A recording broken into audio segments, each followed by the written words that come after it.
दुनिया के लिए आज है बेहद ऐतिहासिक दिन, जहां भव्य राम मंदिर की आधारशिला प्रधानमंत्री मोदी ने रखी और उसका पूरा सीधा प्रसारण आप सब लोगों ने देखा। इस बीच बाजार उतार चढ़ाव के साथ कर रहे हैं ट्रेड और आखिरी 1.5 घंटा रहेगा बेहद एक्शन भरा और अहमियत भरा। तो आइए शुरू करते हैं फाइनल ट्रेड। नमस्कार, आप सबका स्वागत है। मैं हूं अनिल सिंघवी। नमस्कार, मैं हूं दीपांशु भंडारी और अनिल जी आज के एक्शन की ही बात करते हैं क्योंकि अयोध्या में तो भरपूर चीज़ें चल ही रही हैं सर, बट जो मार्केट्स में आज ज़बरदस्त एक्शन चल रहा है उसके बारे में एक राय आपसे चाहूँगा। 11,100 होल्ड कर रहे हैं बट बहुत वॉलेटाइल ट्रेड हो रहा है सर, और जो आपने रेंज दी थी एक ब्रॉड रेंज बैंक निफ्टी की 21,000 और 22,000 के बीच में, हमने वही देखा क्योंकि 21,900-950 के करीब बहुत तेज़ सेलिंग प्रेशर भी आया। किस तरह से एक्शन दिखता है सर आने वाले 1.5 घंटे में? दीप, मुझे लगता है कि इस तरह की वॉलेटिलिटी के लिए हमें तैयार होना पड़ेगा, चाहे वो दिन के दौरान हो या फिर हर रोज के लिहाज से हो। जैसा कि सोमवार को आपने देखा बेहद कमजोरी, कल देखा बेहद मजबूती और आज दोनों तरफ के ट्रेड। इस तरह के ट्रेड में किस तरह की स्ट्रेटजी होनी चाहिए, डेटा क्या कह रहे हैं, थोड़ी देर में विस्तार से हम करेंगे चर्चा। आपके सवालों के जवाब भी दूंगा, लेकिन उससे पहले शुरुआत करते हैं। भसीन साहब कार्यक्रम में हो चुके हैं शामिल, ले लें उनसे उनकी बेहतरीन पिक्स। आइए बिगुल भसीन साहब के लिए।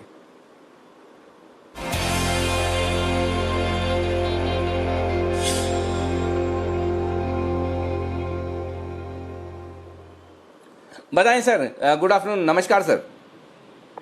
हाँ नमस्ते अनिल जी। तो मार्केट बहुत चॉपी हो गया। 11,200 जैसे आपने जिक्र किया वो एक टॉप है। मेरे हिसाब से 11,250 पास करना मुश्किल होएगा। यहाँ पे हेज करके रखिए क्योंकि मार्केट में फ्रेश मनी नहीं आ रहा। It is more of rotation. आज आप देखें तो टेक्नोलॉजीज वीक और मेटल्स और ऑटोज में स्ट्रेंथ है, वो भी अब घटने लगी है। तो be watchful of the market क्योंकि मार्केट आपको डिसीव कर सकती है। You can not have gold hitting 2000 and all FANG stocks, सब कुछ एक तरफ नहीं जा सकता। यहाँ पे जरूर स्मार्ट मनी अपना एग्जिट देखेगा। तो be watchful, B hedged of the market but participate.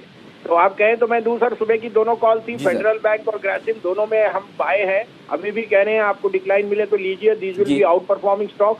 अभी के लिए एक बाय एक सेल है अनिल जी, आप कहें तो मैं दूं। बिल्कुल सर, डेफिनेटली बताएं सर।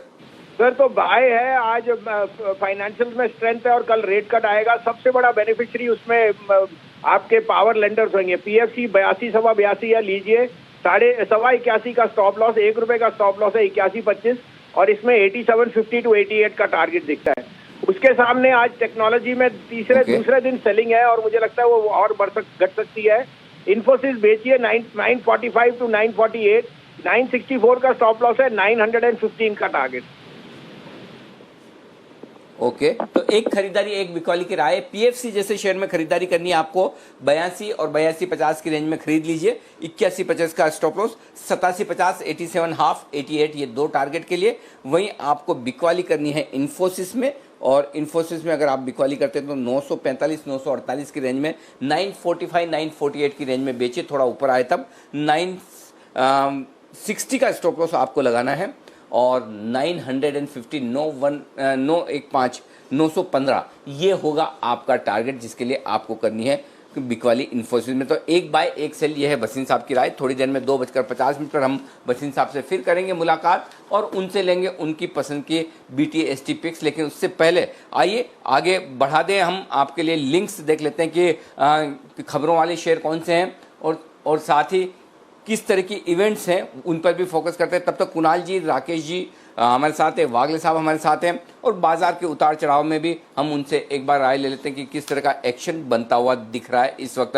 पहले मैं आपके सामने बाजार का उतार चढ़ाव रख दूं क्योंकि आप काफ़ी देर से राम मंदिर का जो लाइव टेलीकास्ट है उसे देखने में बिजी रहे होंगे। तो मैं बता दूं कि 21,936 हमने दीप आपको याद होगा। अब आपके सवाल का जवाब दे दूं जो आप कह रहे थे। एग्जैक्टली हमने यही कहा कि डन फॉर द डे 21,915 उस वक्त बैंक निफ्टी था और निफ्टी 11,225 ये आज के लिए हो गया। अब और बढ़े तो बढ़े, स्टॉप लॉस ट्रेल कर लें, वो एक अलग। तो एग्जैक्टली सही लेवल से बाजार ने रेस्पेक्ट किया है और वहां पर नीचे आया तो परफेक्ट लेवल पर बाजार ने एकदम प्रॉफिट बुकिंग दिखाई है।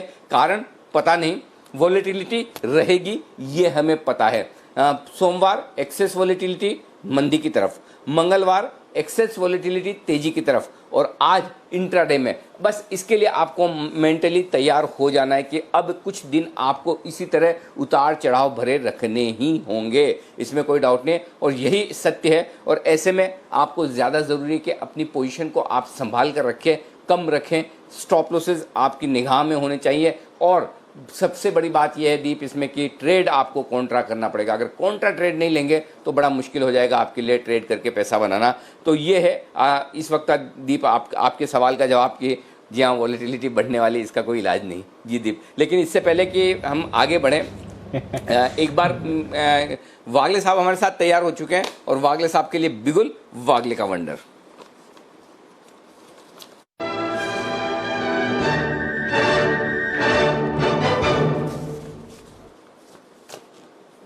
बताएं sir. Afternoon Anil ji, afternoon Deepanshu. Anil ji, Tata steel मेरे नजर में आ रहा है, ये गिर नहीं रहा है, पूरे दिन में साइडवेज है, और एक मॉर्निंग में जो ब्रेकआउट दिया है उसके ऊपर मुझे मुंह दिखती है। अभी 384 है, मैं यहाँ से लेकर नीचे 381 तक आएगा तो ऐड करूंगा, ये मेरी रेंज होगी 3 रुपए की। 378 का मेरा स्टॉप लॉस होगा। 393 395 के आसपास मुझे लगता है ये जाना चाहिए आज और कल के दिन में।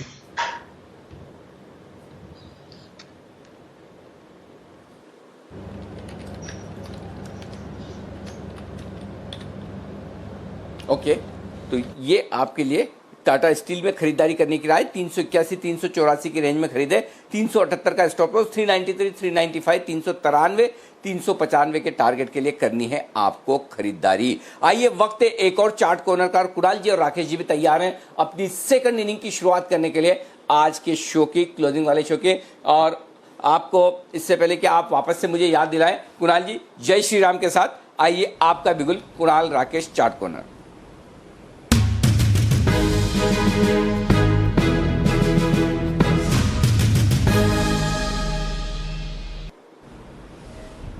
बताएं सर।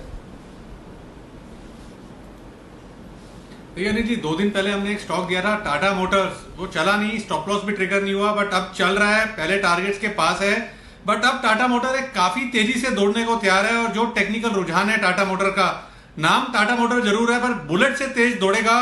ओवर टू कुणाल जी।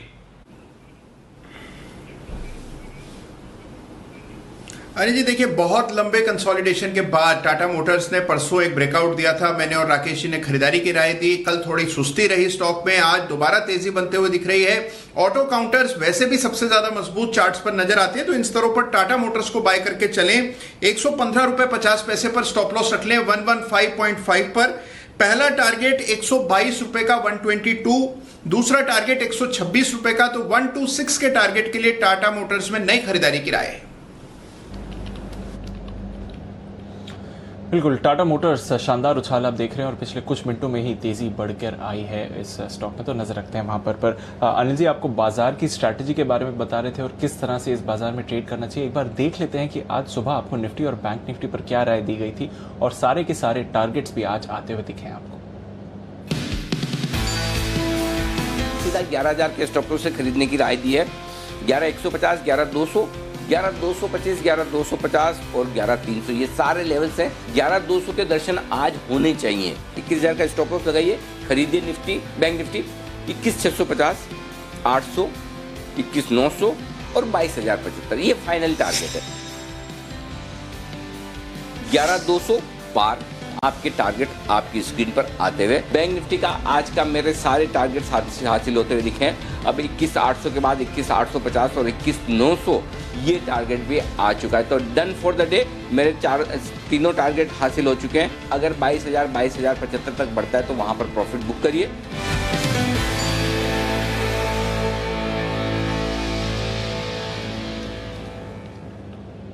ये थी आपके लिए मार्केट्स पर राय। अभी थोड़ी देर में अनिल जी से जानेंगे 2:30 बजे उनकी क्या स्ट्रैटेजी बन रही है और आपको किधर फोकस करना चाहिए। पर चलिए कुछ और कॉल्स आपके लिए तैयार हैं। बिगुल बजाते हैं जय ठक्कर के लिए ऑप्शंस की कॉल का।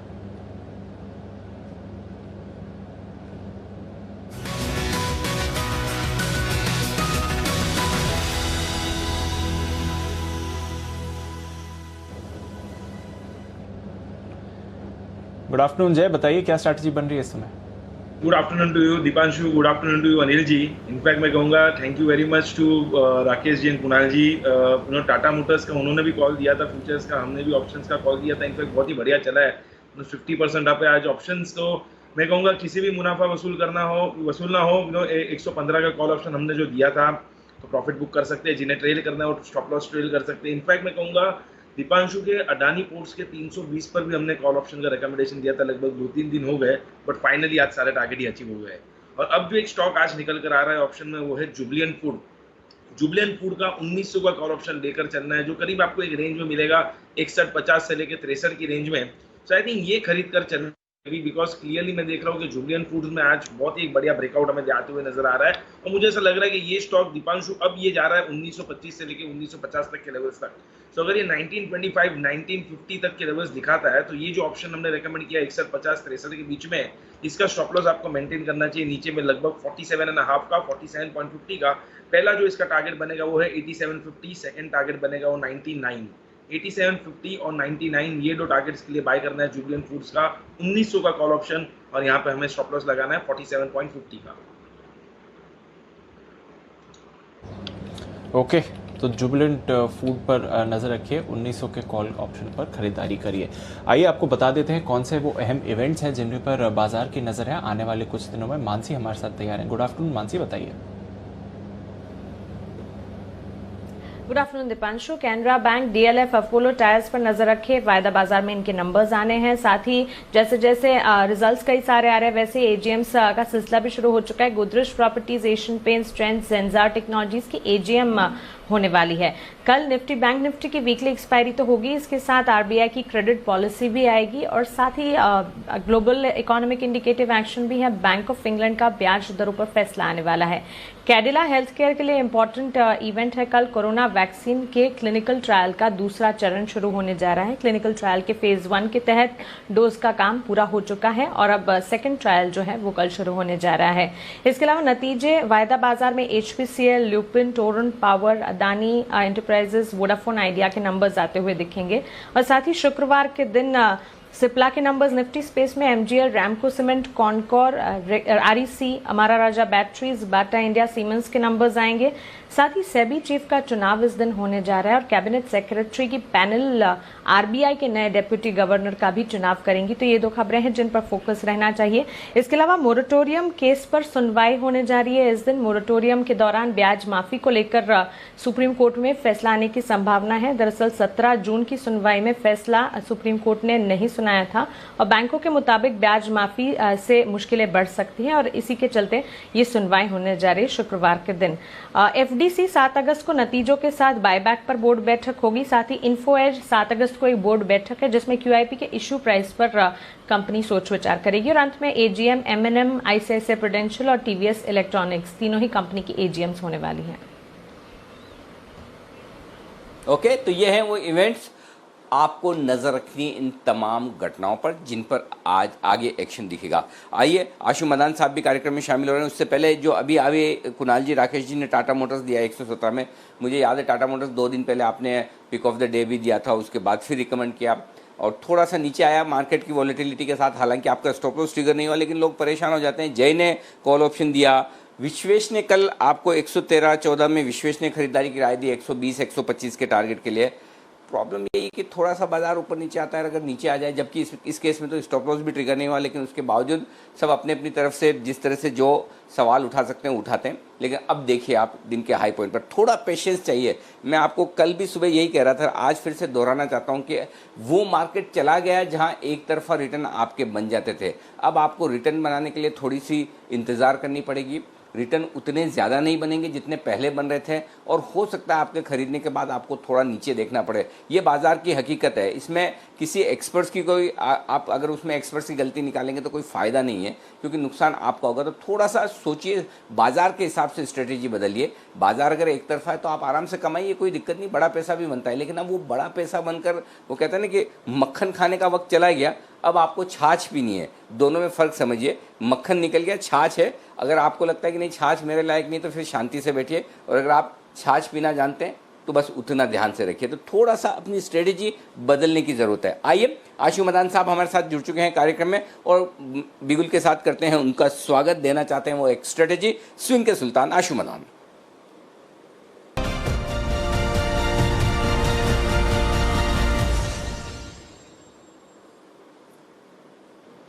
बताएं सर। अनिल जी, एक तो मैं सुबह भी आपकी ये कमेंट्री आज सुबह या कल सुन रहा था, तो आपने बिल्कुल ठीक बोला अनिल जी। ये मार्केट ऐसी है, इतनी चॉपी रहेगी और ये रेंज जो है 10,900 11,200 की ऐसी रहेगी कि इतना ज़्यादा वॉलेटाइल रहेगा। इधर साइड शायद तोड़ेगी भी नहीं, लेकिन बिटवीन द रेंज इतनी ज़्यादा वॉलेटिलिटी लगेगी कि हर 5 घंटे में हर रोज़ कोई ना कोई बोलेगा देखा मैंने कहा था या देखा मैंने कहा था। लेकिन वो कहने सुनने के बाद से ना मुझे फ़र्क पड़ेगा ना आपको फ़र्क पड़ेगा। क्लाइंट है, जो व्यूअर है, जो ट्रेडर है, उसको अपना पैसा बचाना और बहुत ज़रूरी है, अदरवाइज इस वॉलेटिलिटी में बहुत मुश्किल हो जाएगा। तो बहुत मोस्ट इंपॉर्टेंट है कि अनिल जी अगस्त सेकेंड हाफ में और भी ज़्यादा चॉपीनेस हो सकती है। नीचे के घर अभी भी मैं बोल रहा हूँ खुले हुए हैं। नीचे के घर खुले होने का मतलब ये नहीं कि ऊपर नहीं आ सकता, जैसे आपने बिल्कुल एक्सप्लेन किया वो चीज़ है। अनिल जी, जो इस वक्त सेक्टर है सबसे ज़्यादा परफॉर्म, जो आउट परफॉर्म या परफॉर्म पिछले दिनों से कर रहा है, सिर्फ फार्मा ही। तो अनिल जी, एक फार्मा में एक स्ट्रैटेजी है कि लेना कैसे है। वैसे मैं आपको स्टॉक बता देता हूँ जो लेना है, किस तरह से लेना है अनिल जी, ग्लेनमार्क। मैं आपको ये भी कैविएट सर एक डिस्क्लेमर दे दूं कि हमने ग्लेनमार्क एक टैक्टिकल कॉल दी हुई है अपने क्लाइंट्स को, 453 के अराउंड फ्यूचर लेके 440 के स्टॉप लॉस से 500 का टारगेट। लेकिन क्योंकि अगस्त की मार्केट ऐसी है, तो मेरा जो स्ट्रैटेजी है ग्लेनमार्क में अनिल जी वो ऐसी है कि इन द मनी 440 की एक कॉल लेनी है जिसका भाव चल रहा है 33 साढ़े 33 रुपए, और एक 480 की कॉल बेचनी है 18 रुपए। सो अनिल जी, इस कॉल बुल स्प्रेड में 1:1 ग्लेनमार्क में 440 की एक लेनी है, 480 की एक बेचनी है। आपकी कॉस्ट आएगी 15 रुपए। तो 440 पे जो आपकी कॉस्ट आती है 15 रुपए, मतलब आपका 455 का वही जो फ्यूचर लेने के लिए बोल रहे हैं वो खड़ा हो गया। लेकिन अनिल जी, इस स्ट्रैटेजी से आपको नींद आराम से आएगी, लॉस लिमिटेड है, यही जो कॉस्ट है यही स्टॉप लॉस है। नहीं तो ऐसा होगा अनिल जी, ग्लेनमार्क या कोई भी ऐसा स्टॉक है 440 कट के 30, उसके बाद 4 दिन बाद 5 दिन 8 दिन बाद फिर 470 भी दिखा देगा, तो हम क्रिप करते रह जाएंगे। तो इस मंथ में अनिल जी कोई भी स्प्रेड बनाना है, कॉल स्प्रेड या बियर स्प्रेड, मेरा ये सजेशन है कि 1:1 होना चाहिए। और ग्लेनमार्क में अनिल जी बाय कॉल है, और बाय कॉल का तरीका जो है मैंने बताया 1:1 बुल स्प्रेड है। आशीष जी, मैं एक चीज आपसे जानना चाहता हूं, आपकी सारी स्ट्रेटेजी में एक चीज पे सबसे ज्यादा फोकस क्यों होता है कि नींद आराम से आए? मेरा ये आपके सामने काउंटर क्वेश्चन ये है कि अगर किसी भी स्ट्रेटेजी में कैसी भी स्ट्रेटेजी हो और अगर उसमें पैसा बन जाए तो नींद तो वैसे ही आ जाएगी। तो आप स्ट्रेटेजी बनाते हो कि नींद पर फोकस क्यों? अनिल जी, पैसा बनना या ना बनना ये एंड रिजल्ट है, लेकिन जब तक वो नहीं बनता या वो नहीं होता अनिल जी, तब तक तो जागना पड़ जाता है। तो अनिल जी वो बहुत प्रॉब्लम है इस वक्त। वॉलिटिलिटी इतनी ज्यादा है, ऑल सरेंडर अनिल जी कुछ भी कहो, हम 11,200 पे है, स्टॉक लेना भी है, स्टॉक चलते भी है, स्टॉक अच्छा भी लग रहा है, स्टॉक सिग्नल भी दे रहा है, लेकिन क्या नीचे नहीं आ सकता? बहुत शार्पली नीचे आ सकता है कुछ भी। सो अनिल जी इस चीज का बहुत ध्यान रखना है। बिल्कुल, जिंदगी जीने का तरीका यही अनिल जी, एक enjoy the journey not the destination. जी बताएं सर। अनिल जी, एक अपडेट भी देना है अनिल जी, परसों HDFC लाइफ, जिसमें मैंने कहा था आपको कि वो स्वागत नहीं करोगे हमारा निफ्टी में, वो 606.7 में बेचना था, 620 का स्टॉप लॉस। अनिल जी, वो कल मार्केट में जब रिवर्सल आया तो 615 13 15 तक गया, आज 18 का हाई बनाया, वो वापस 604 खड़ा हो गया।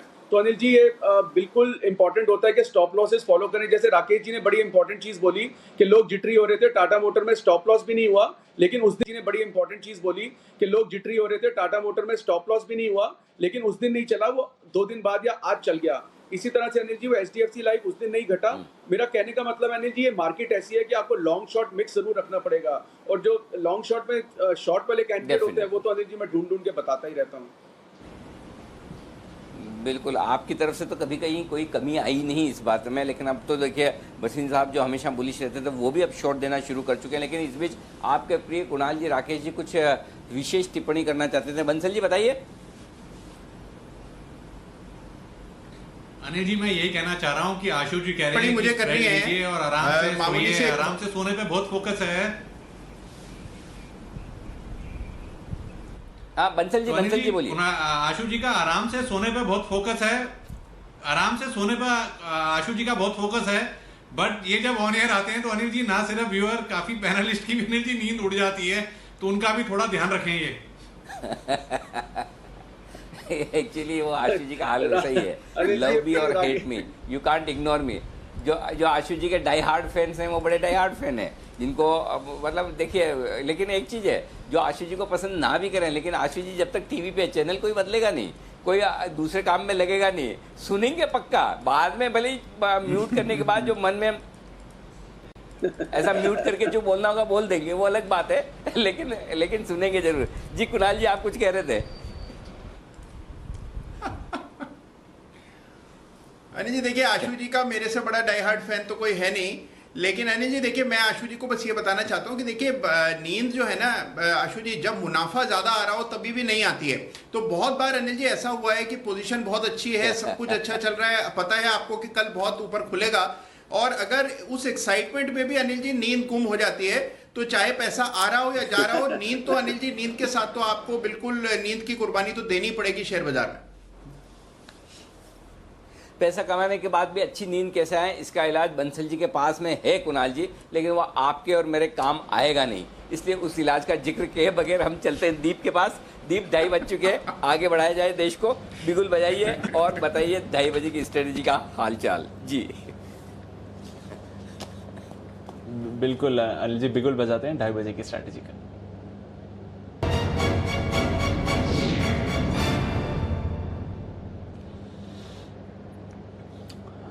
अनिल जी, बाजार में तो काफी वॉलेटिलिटी है, बट ग्लोबल क्यूज इस समय काफी मजबूत दिख रहे हैं sir. Dow futures days high के करीब ट्रेड कर रहा है, लगभग 180 अंक की तेजी है इस समय, तो वहां पर अच्छा उछाल है। नैस्डैक फ्यूचर्स भी देखें तो वहां पर भी अच्छी तेजी बन रही है, और बल्कि 11,100 के पार इस समय नैस्डैक फ्यूचर्स भी आपको दिख रहा है, तो लग रहा है कि आज ओपनिंग पर 11,000 पार कर सकता है नैस्डैक यूएस मार्केट्स में।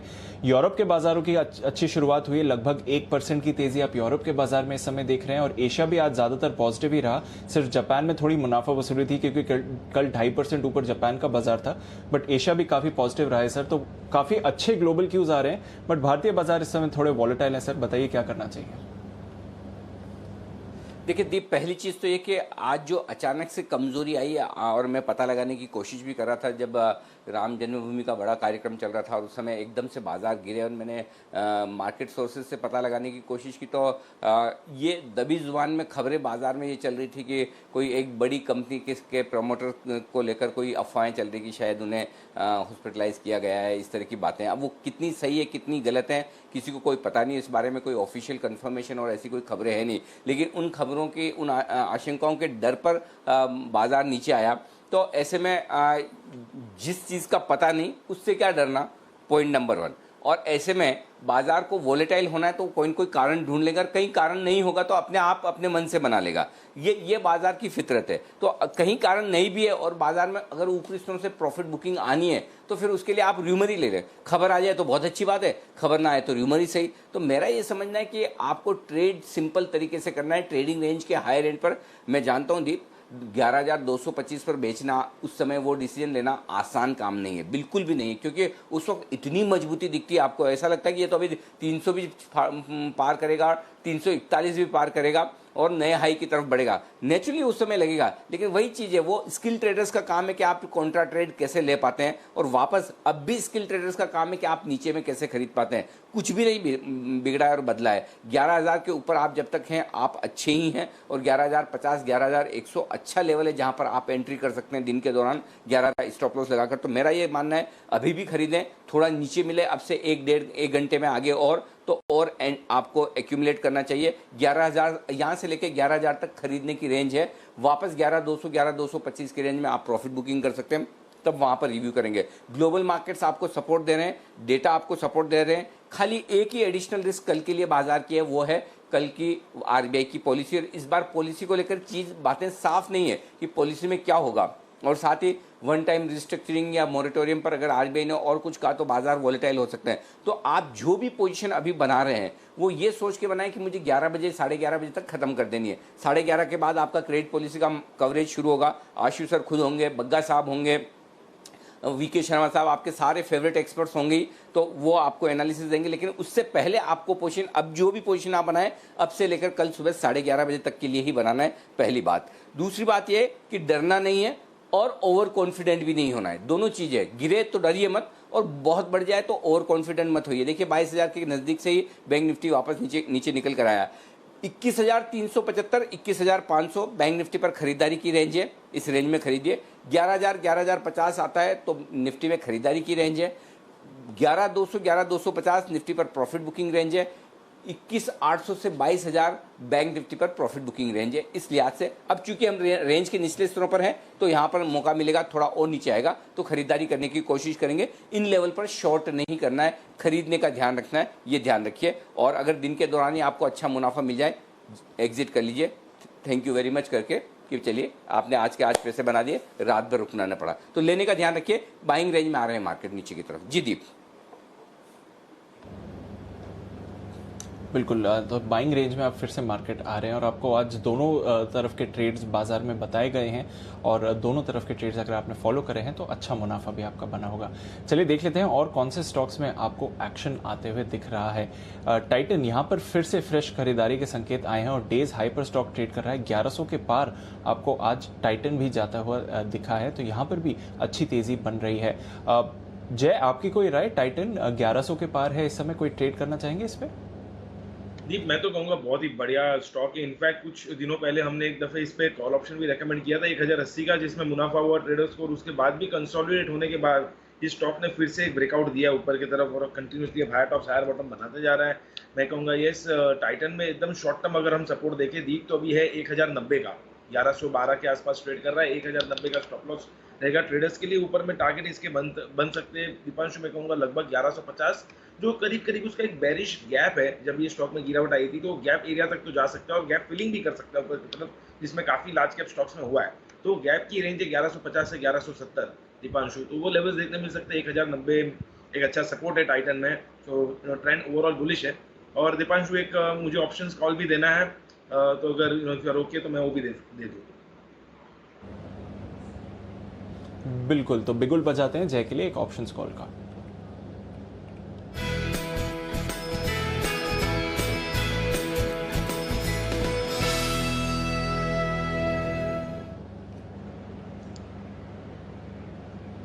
बताएं जय। दीपांशु, ये भारी उतार चढ़ाव में जैसे कुछ स्टॉक्स है, जुबलियन फूड जैसे मैंने बताया अच्छा लग रहा है, टाटा मोटर्स अच्छा लग रहा था, टिस्को अच्छा लग रहा है, बट कुछ ना कुछ ऐसे स्टॉक्स है जहाँ पे एक ब्रेकडाउन देखने मिला और बहुत ही जबरदस्त ब्रेकडाउन देखने मिल रहा है। वो है पीडीलाइट में क्लियरली एक डिसेंडिंग ट्रायंगल पैटर्न में से ब्रेकडाउन देखने मिला है। थर्ड नेगेटिव डाइवर्जेंस मोमेंटम में देखने मिल रहा है। इसका हमें 1280 का पुट ऑप्शन खरीदना है, जो आपको करीब करीब मिलेगा 23-24 रुपये के आसपास। 23-24 रुपये की रेंज में हमें 1280 का पुट ऑप्शन इसका खरीदना है। स्टॉप लॉस नीचे में रहेगा 1640 का, 16.40 का एक स्टॉप लॉस रहेगा 1280 के पुट का। और इसमें जो पहला टारगेट दीपांशु बन रहा है वो 32.50 है, दूसरा टारगेट जो बन रहा है वो 36.50 है। 32.50, 36.50, ये दो टारगेट के लिए 1280 का पुट ऑप्शन पीडीलाइट का खरीदे। बिकॉज दीप, मैं क्लियरली कहूंगा कि काफी समय के बाद अगर आप देखें तो पीडीलाइट में इस कंसोलिडेशन का फाइनली एक ब्रेकआउट देखने मिल रहा है। ये स्टॉक कहीं ना कहीं मैं कहूंगा अप्रैल महीने से, मतलब 2-3 महीने से कंसोलिडेट कर रहा था और वो रेंज में कहीं ना कहीं टॉप्स जो है वो लो टॉप्स बन रहे थे और वो डिसेंडिंग, वो कंसोलिडेशन पैटर्न, वो डिसेंडिंग ट्रायंगल पैटर्न का एक ब्रेकडाउन देखने फाइनली मिल चुका है। तो मैं कहूँगा एक बहुत ही बढ़िया कैंडिडेट है ये, और शॉर्ट साइड का ये बढ़ते हुए बाजार में एक कैंडिडेट है जिसमें हमें गिरावट देखने मिल सकती है। ओके, तो ये है आपके लिए खरीदारी करने की राय। 1280 का पुट ऑप्शन खरीदना है आपको 22 से 24 रुपए की रेंज में, 16 रुपए 40 पैसे का स्टॉप लॉस लगाकर 32.5 और 36.5, 32.58, 36.58 ये होंगे आपके टारगेट। और बता दूं आपको जय और दर्शकों को भी, कल आएंगे पीडीलाइट के नतीजे। कल वायदा कारोबार की 6 कंपनियों के नतीजे, उनमें पीडीलाइट भी है। उसके अलावा HPCL, Lupin, Adani enterprises, idea और टोरेंट पावर, ये सारी कंपनियां वो हैं जिनके लिए नतीजे आते हुए दिखेंगे। इस बीच आईईएक्स, इंडियन एनर्जी एक्सचेंज इस कंपनी के लिए खबर आती हुई दिख रही है कि यहाँ पर किसी स्ट्रेटेजिक पार्टनर की तलाश हो रही है, कोई एक निवेशक लाने की तैयारी चल रही है, ये खबर आती हुई दिख रही है। और गैस कारोबार में अपना कुछ हिस्सा बेचने की तैयारी है इस एक्सचेंज की। विश्वेश जी थोड़ी देर में हमारे साथ जुड़ेंगे और वो हमें देंगे ऑप्शन की स्ट्रेटेजी, लेकिन उससे पहले आशु जी देना चाहते हैं एक अपडेट और चलते हैं आशु जी के बाद। आशु जी बताइए सर। अनिल जी, मैं अपडेट ये देना चाहता हूँ कि कुछ 2-4 दिनों से मैं जान के, वो आपको ध्यान है, एक टोटका भी बोला था, सबको रिक्वेस्ट की थी कि मैं भारती के लिए दे रहा था। अनिल जी, भारती 550 पे फिर आ गया था, फिर उसके आसपास कंसोलिडेट हो रहा है। कई लोग कहते हैं कि मंदा है, हो भी सकता है। अनिल जी, मैं इसका बुल स्प्रेड हर महीने बनवाता हूँ और हर महीने कहता हूँ 560, 600, 550, 590 रखो। आज भी अनिल जी नीचे के भाव से घूमा है, कंसोलिडेशन है, और मेरा जो प्यार है वो भारती से अनिल जी कुणाल जी के कहने के बावजूद भी बना रहा है। और मैं हो सकता है बाइस भी हूँ अनिल जी, तो मैं मीडियम टर्म लोगों को बोलता हूँ कि इसमें और कुछ नहीं तो डिलीवरी उठा के रख लें, डिलीवरी लॉट साइज की उठाएं अनिल जी। कॉल्स के प्रीमियम इतने बढ़िया मिलते हैं, कॉल बेचें और इसके साथ बने रहें। मेरा कहना ये है, लॉस जरूर हो सकता है, लेकिन अनिल जी मैं मीडियम टर्म इसमें बहुत पॉजिटिव हूँ कि आगे पीछे करके चल जाएगा। इसलिए बार बार अनिल जी मैं बार बार बोलता हूँ, अच्छा लगने के बाद भी 560, 600, 560, 590 स्प्रेड बनाओ 1:2, ताकि आप सेफ रहें। बट अनिल जी, मेरे को भारती के बारे में बताना था, क्योंकि बहुत लोग पूछते हैं कि भारती में क्या हुआ क्या नहीं। ठीक है, और ये प्रेशर अनिल जी सिर्फ और सिर्फ ओवरबॉट भारती का है, क्योंकि वो मेरे साथ बहुत लोगों को अच्छा लग रहा था, अच्छा है भी, लेकिन अच्छा होने के बावजूद भी जो ओवरबॉट होने का प्रेशर होता है वो झेलना पड़ता है, और इस वक्त वो कंसोलिडेशन में झेल रहा है।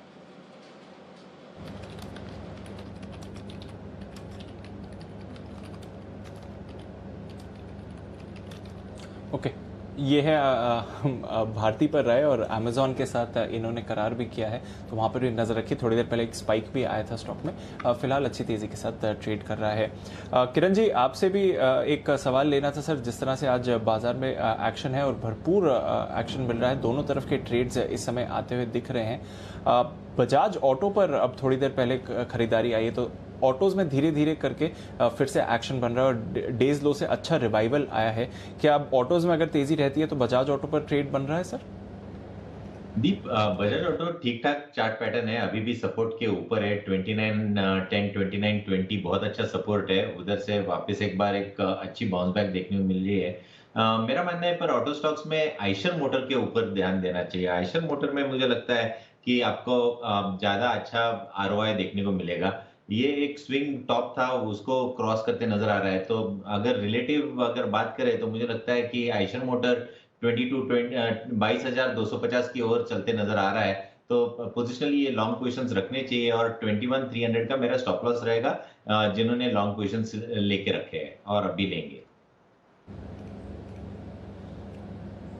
बिल्कुल, और एक बढ़िया ब्रेकआउट हम आते हुए देख रहे हैं। जहाँ तक आइशर पर सवाल है तो नज़र रखिए, किरण जी की राय है आपके लिए। आइशर इस स्टॉक में आप बेहतरीन तेज़ी फिलहाल होते हुए देख रहे हैं और मूव भी अच्छी आ रही है। कुछ और स्टॉक्स जहां पर आपको बढ़िया एक्शन इस समय आते हुए दिख रहा है, पूरे ऑटो एंसिलरी पैक में भी आज अच्छी मूव है, तो वहां पर भी नज़र रखने की ज़रूरत है इस समय। हैवेल्स यहाँ पर भी अच्छी मूव आ रही है। सुबह भी यहाँ पर एक मूव आई थी, वो सस्टेन नहीं कर पाई, अब फिर से कोशिश कर रहा है इस समय हैवेल्स।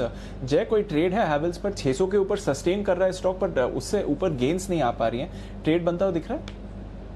नहीं दीपांशु, मुझे हेवल्स में इतनी कुछ खास तेजी एज ऑफ नाउ लग नहीं रही, बिकॉज क्या है दीप की ये काफी समय से एक रेंज में है ही, जैसे आपने बिल्कुल सही कहा। और मैं कहूँगा ऊपर में 615 और नीचे में अगर आप देखें तो लगभग 570।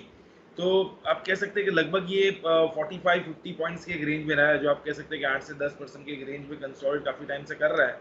अगर इसके बाहर ब्रेकआउट हमें देखने मिलता है 615 के ऊपर कन्विंसिंगली, तो मैं कहूँगा फिर तो हमें 650 तक के लेवल्स भी हेवल्स में आते हुए नजर आएंगे।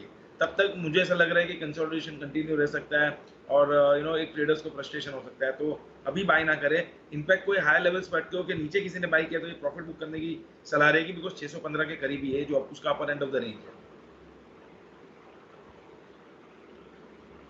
तो ये है आपके लिए हेवल्स पर राय इस वक्त। और अब वक्त है नितिन जी की स्ट्रेटेजी लेने का, और वक्त है स्वागत करने का निफ्टी के निशानेबाज नितिन मुरारका का।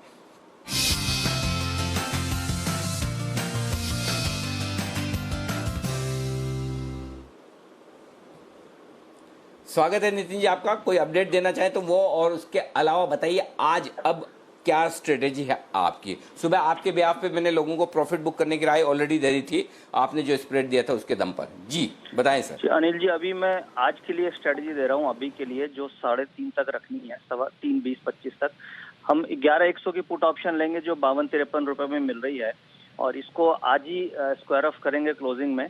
इसका स्टॉप लॉस हम 24 रुपए का रखेंगे और टारगेट करीब 85 का रखेंगे। अभी 50-51 रुपए ऐसे रेट चल रहा है। तो एक तो ये स्ट्रेटजी है, 11,100 की पुट ऑप्शन नेकेड लेनी है, इसको हम कैरी नहीं करेंगे, आज ही के लिए है।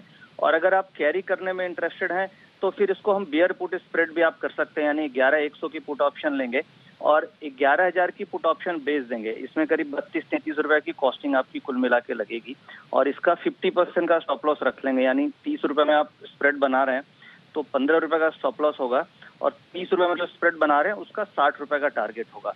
यानी कि समरी ये है अनिल जी कि नेकेड अगर हम काम कर रहे हैं तो आज 11,100 की पुट ऑप्शन लेकर के आज ही हम 3:15 बजे तक स्क्वायर ऑफ कर देंगे।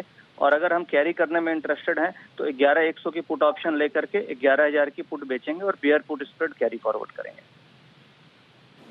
बहुत ही बढ़िया, एकदम सही, परफेक्ट। एक बार समझ लीजिए नितिन जी क्या कह रहे हैं ताकि आपको लाइफ में कन्फ्यूजन न रहे, क्योंकि एक दिन और भी पहले नितिन जी ने इसी तरह की स्ट्रेटेजी दी थी तो काफ़ी लोगों को कन्फ्यूजन हो गया कि सुबह नितिन जी ने बोला तो आपने तो बोल दिया 4 में से 4 ही प्रॉफिट बुक कर लिए है, एक तो नहीं हुआ।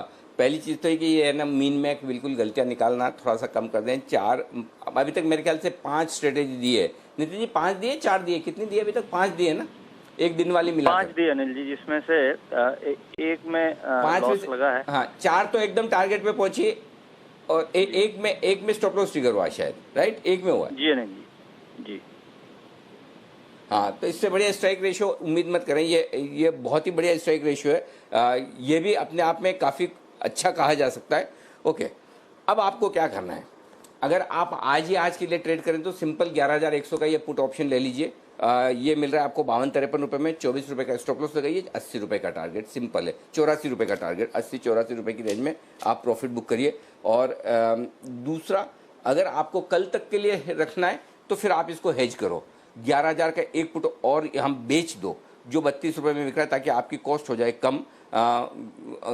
अब आपकी कॉस्ट है या 32 रुपये यहाँ आ जाएंगे और 52 रुपये आप देंगे तो 30 रुपये की आपकी मैक्सिमम कॉस्ट होगी। वहाँ 15 रुपये का स्टॉप लॉस रख लीजिए, 60 का टारगेट है। ठीक उसी तरह से जैसा ये मैं इसलिए कह रहा हूँ, जैसा जय कह रहे थे, जय मैं आपका भी एक ट्वीट पढ़ रहा था जहाँ आपने रिप्लाई किया कि मेरे बोलने के बाद कॉल ऑप्शन का या पुट ऑप्शन जो भी आपने सजेस्ट किया उसका दाम 35% बढ़ गया। तो एक चीज़ समझिए, ये इसलिए नहीं कि ये जो कह रहे हैं वो जिम्मेदारी से भागने या हाथ झटकने वाली बात नहीं है, लेकिन ट्रेडिंग में आपको ये समझ आनी बहुत ज़रूरी है ताकि आपके मुनाफे का ट्रेड नुकसान में ना जाए। अगर किसी ट्रेड में अच्छा मुनाफा हो रहा है और उसके बाद स्टॉक या वो ऑप्शन रिवर्स करता है तो थोड़ा आपको अपना दिमाग लगाना ज़रूरी है। या तो बिल्कुल आप लेवल पकड़ के ही बैठें कि जो स्टॉप लॉस दे दिया, जो टारगेट दे दिया, जो हो गया। लेकिन अगर 30, 35, 40% बढ़ने के बाद अगर रिवर्स होता है तो फिर वो ऑप्शन की वैल्यू अगर आपके जैसे 60 रुपये बोला और 60 वाली 75-80 हो गई तो उसके बाद आप भी सोचिए कि मुझे स्टॉप लॉस ऊपर ट्रेल करना है, तो थोड़ा सा एक्टिव रहेंगे, आप थोड़ा सा सोचेंगे तो आपके लिए मुनाफा बढ़ेगा। इसमें मैं बहुत साफ कह रहा हूँ, मैं ऐसा नहीं कि मैं कोई नितिन जी या हमारे जय या किसी और एक्सपर्ट को जिम्मेदारी से मुक्त कर रहा हूँ। हमारे यहाँ जितने भी एक्सपर्ट्स ओपिनियन देते हैं उनकी सबकी जिम्मेदारी, सबसे ज़्यादा मेरी जिम्मेदारी है, इसमें कोई डाउट नहीं है। लेकिन फिर भी आपको ये समझ आना बहुत ज़रूरी है कि आप अपने ट्रेडिंग को किस तरह से आप एडजस्ट करें, ये बहुत ज़रूरी है। देखिए, इस बीच बात करते करते निफ्टी और बैंक निफ्टी लाल निशान में फिसलते हुए दिख रहे हैं। ये है नितिन जी के डेटा रीडिंग का कमाल। इस वक्त जैसे ही नितिन जी ने आप कॉल दिया, और नितिन जी अच्छी बात है कि एकदम सही वक्त पर आपका कॉल आया है और बाजार 11,100 के नीचे फिसलता हुआ दिख रहा है। तो अब मैं आपसे नितिन जी एक जो सवाल पूछना चाहता हूँ वो ये है कि फिर क्या ज़्यादा आइडियल है, कल के लिए लें या आज ही मुनाफा बना ले तो फिर आज ही एग्जिट कर लें? कि आप सजेस्ट क्या करेंगे दोनों में से अगर एक करना हो तो? देखिए अगर मैं नेकेड कर रहा हूँ तो प्रीमियम से एक दिन का बहुत ज़्यादा है। अभी 65 रुपये के आसपास का हाई लगा है, 60 रुपये चल रहा है, तो एक दिन कैरी करने के लिए मैं 65 रुपये का प्रीमियम देना मुझे बहुत रिस्की लगता है, इसलिए कैरी करना है तो हम हेज कर लेंगे। अदरवाइज अगर आप आज कर रहे हैं तो अभी जैसे 62 चल रहा है, 65 रुपये के आसपास आधा तो बुक कर लें, क्योंकि अगर आपने 2 लॉट किया तो 15 रुपए का प्रॉफिट तुरंत मिल रहा है, तो वो बुक कर लेना चाहिए। और बाकी स्टॉप लॉस आप ट्रेल कर लें, जैसे अभी हमने लिया था 50, 48, 50 ऐसे हमने लिया, तो स्टॉप लॉस आप इसको 40 रुपए का कर लें और जो आधी पोजीशन है उसको आप राइड कर सकते हैं। मुझे लग रहा है ये 75 से 80 रुपीज क्लोजिंग में होना चाहिए, क्योंकि 12 से 11,002 है और सेलिंग आनी चाहिए, तो 70-50 पूरा बुक करके निकल जाएं। बट 50% आपको 12-15 रुपए मिल रहे हैं, तो आधा तो कम से कम बुक करें और स्टॉप लॉस ट्रेल करके 40 रुपए पे लगा दें। ओके, तो ये है आपके लिए स्ट्रैटेजी। अगर आपने नितिन जी की स्ट्रैटेजी फॉलो करी है और नेकेड ऑप्शन लिए हैं तो आधा अभी बुक कर सकते हैं और स्टॉप लॉस अपना ट्रेल ज़रूर करते रहें। बट बाजार में सडन सेलिंग प्रेशर ज़रूर आपको आते हुए दिख रहा है और इसलिए निफ्टी अब वापस 11,100 के नीचे फिसला है। पर चलिए कुछ अहम न्यूज़ ट्रिगर्स पर नज़र डाल लेते हैं जो बाजार के एक्शन को डोमिनेट करेंगे। आरबीआई पॉलिसी कल दोपहर को आने वाली है। पूजा हमारे साथ तैयार है बताने के लिए कि इस बार की पॉलिसी से क्या अनुमान लगाया जा रहा है। बताइए पूजा। जी, इस बार की पॉलिसी से काफी मिलीजुली राय निकल कर आ रही है। हमने जब सवाल पूछा था तो यहाँ पर जो जानकारों की राय थी वो काफी बढ़ी हुई थी। 50% जानकार मान के चल रहे हैं कि कोई बदलाव नहीं होगा, वहीं 50% जानकारों का मानना है कि 25 बेसिस पॉइंट यानी कि 0.25% की कटौती देखने को मिल सकती है। अगला सवाल ये था कि आरबीआई का रुख क्या होगा, तो यहाँ पर भी राय बटी हुई है। कुछ लोग कह रहे हैं कि पॉलिसी का जो रुख होगा वो नर्म होगा और 50% जानकारों का ये भी मानना है कि एकोमोडेटिव स्टैंस जो अभी तक आरबीआई ले रही थी वही इस बार भी बरकरार रहेगा, यानी आने वाले समय के लिए भी रेट कटौती देखने को मिल सकती है। मोरेटोरियम की अवधि बढ़ाने पर क्या कोई निर्णय आ सकता है, ये हमारा तीसरा सवाल था। तो यहाँ पर 100% जानकारी यही मान के चल रही कि मोरेटोरियम की अवधि अभी फिलहाल नहीं बढ़ानी चाहिए और ये जो बार बार अपील भी की जा रही थी, तमाम बैंकों की तरफ से भी की जा रही थी कि फिलहाल इस अवधि को 31 अगस्त के बाद नहीं बढ़ाना चाहिए। आखिरी सवाल था कि इस बार की पॉलिसी में फोकस कहाँ होगा, क्योंकि इन्फ्लेशन में भी एक नई ऊंचाई पर है। जून के बाद हमने देखा कि 6% के पास पहुंच चुका है इन्फ्लेशन, आरबीआई के मैंडेट से काफी ज्यादा ऊपर है इस वक्त। तो अगला सवाल हमारा यही था कि फोकस ग्रोथ और रिकवरी पर रहेगा या फिर इन्फ्लेशन पर रहेगा। तो यहाँ पर भी एक मत है सभी जानकार और सबका मानना था कि इस बार की पॉलिसी स्टेटमेंट में ग्रोथ और रिकवरी पर ज्यादा फोकस रहेगा। ओके, तो ये है आपके लिए आरबीआई पॉलिसी से संभावनाएं। ब्याज दरों में कटौती की संभावनाएं थोड़ी कम है, लेकिन बिल्कुल ना हो ऐसा भी नहीं, थोड़ी बहुत है भी। तो मिला जुला सा माहौल है इस वक्त। हाँ, ये ज़्यादातर लोग ये मान रहे हैं कि इस बार बदलाव कुछ होगा नहीं, लेकिन ढेर सारा एक्शन है और ये एक्शन पूरा आपके सामने लाएंगे अजय बग्गा, वीके शर्मा, आशु मदान, प्रदीप चौधरी, हमारे एक्सपर्ट्स आपके लिए आरबीआई पॉलिसी पर पूरा कवरेज। लेकिन साथ ही किरण यादव, संजीव हसीन, आशुतोष खजूरिया साहब और कैकी मिस्त्री साहब भी रहेंगे जो आपको बताएंगे। लेकिन बसीन साहब हमारे साथ इस वक्त हैं ऑलरेडी और आइए उनका स्वागत करते हैं बिगुल के साथ बसीन साहब के लिए। आइए उनसे लेते हैं उनकी बीटीएसटी कॉल्स।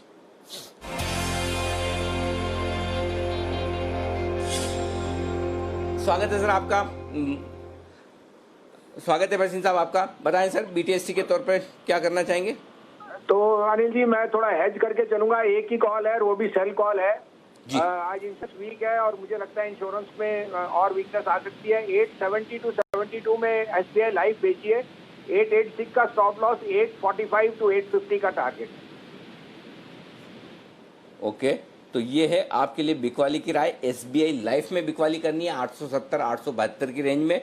886 का 886 का स्टॉप लॉस लगाइए। 850 और 845 तक के टारगेट नीचे की तरफ आ सकते हैं। यहाँ पर आपको बिकवाली करनी है। एकमात्र कॉल और वो भी शॉर्ट साइड पर बसीन साहब की तरफ से। बहुत बहुत शुक्रिया सर। सुबह आपसे होगी फिर मुलाकात और तब तक के लिए धन्यवाद आपका। और इस वक्त आप देख सकते हैं बाजार थोड़े से लाल निशान में फिसलने की कोशिश करते हुए दिख रहे हैं। डाउ फ्यूचर्स मजबूत है लेकिन उसके बावजूद हमारे बाजार कमजोर होते हुए दिख रहे हैं।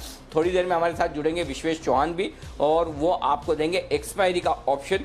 थोड़ी देर के बाद उनसे और थोड़ी देर के बाद शामिल होंगे सेठी साहब, जिनका आपको रहता है इंतजार। और सेठी साहब की शॉर्ट टर्म पिक्स भी आपके लिए आने की तैयारी में उस वक्त रहेगी। तो आइए एक्सपायरी का ऑप्शन विश्वेश जी के साथ।